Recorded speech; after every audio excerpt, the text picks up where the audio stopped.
Na noite de 20 de agosto de 1989, a calma do bairro nobre de Beverly Hills foi interrompida por sons de espingarda.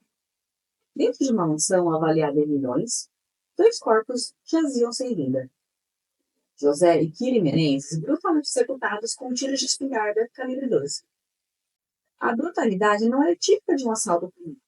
A cena, destruição total, estilhaços, sangue, mas sem sinais de roubo. Pouco depois, os filhos do casal, Lyle e Eric Menendez, telefonaram desesperados para o 911. Mataram meus pais.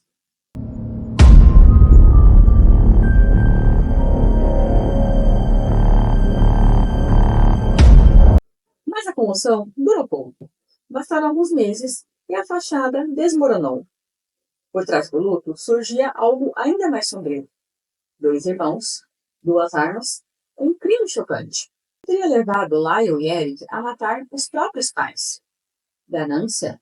Ódio? Ou um passado marcado por abusos inimagináveis? Este é o caso Menendez. E talvez ele ainda não tenha terminado. O crime aconteceu na sala de TV da mansão.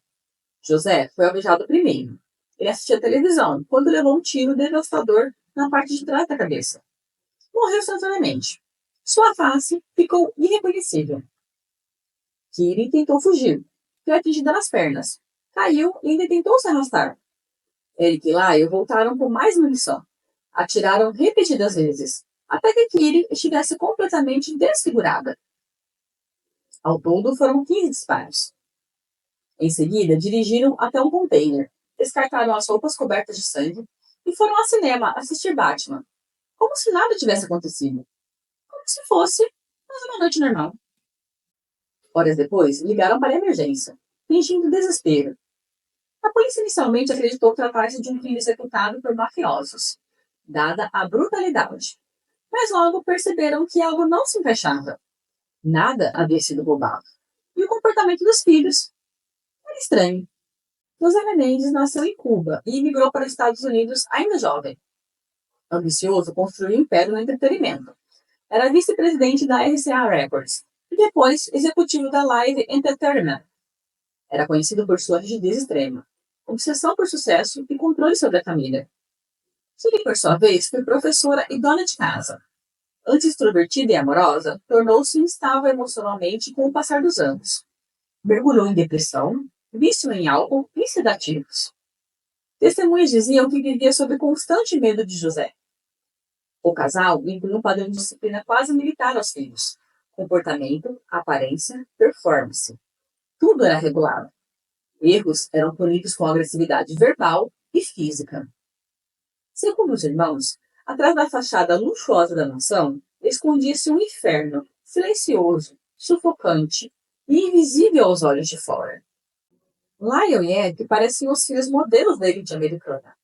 Lyle era mais velho, estudava na Universidade de Princeton, mas foi expulso por plágio. Tinha perfil autoritário, comportamento impulsivo e histórico de pequenos delitos. Eric era mais sensível, excelente jogador de tênis, tinha potencial para profissionalismo. Também escrevia roteiros e sonhava com Hollywood. Ambos demonstravam sinais de ansiedade extrema, insegurança e dificuldade em manter vínculos saudáveis. Eram próximos um do outro, muito mais do que o restante da família. Segundo relatos, tinham medo do pai. Amigos próximos disseram que eles mudavam de comportamento na presença de José. Passaram a cometer pequenos roubos, inclusive dentro de casa. Quando confrontados, reagiam com pânico. O ambiente em que cresceram, segundo a defesa, era marcado por humilhação, violência e, mais tarde, abuso sexual. Após o crime, os irmãos se mantiveram calmos. Até demais.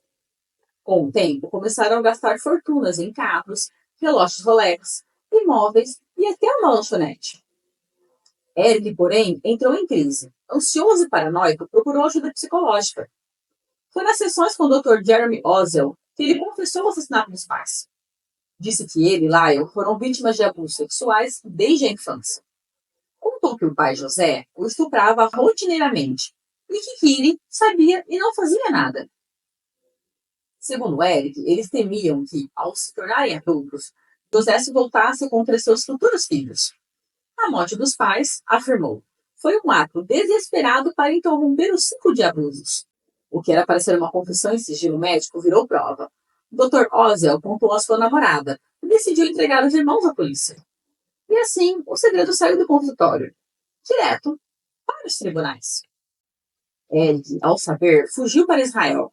Lyle foi preso primeiro, em março de 1990. Eric se entregou logo depois. A polícia recuperou as fitas gravadas pelo psicólogo, com a confissão. A defesa tentou invalidar as gravações, alegando violação de sigilo médico, mas o tribunal as aceitou como prova. O caso ganhava contornos dramáticos e altamente controversos. O primeiro julgamento, iniciado em 1993, foi transmitido ao vivo e virou um espetáculo midiático.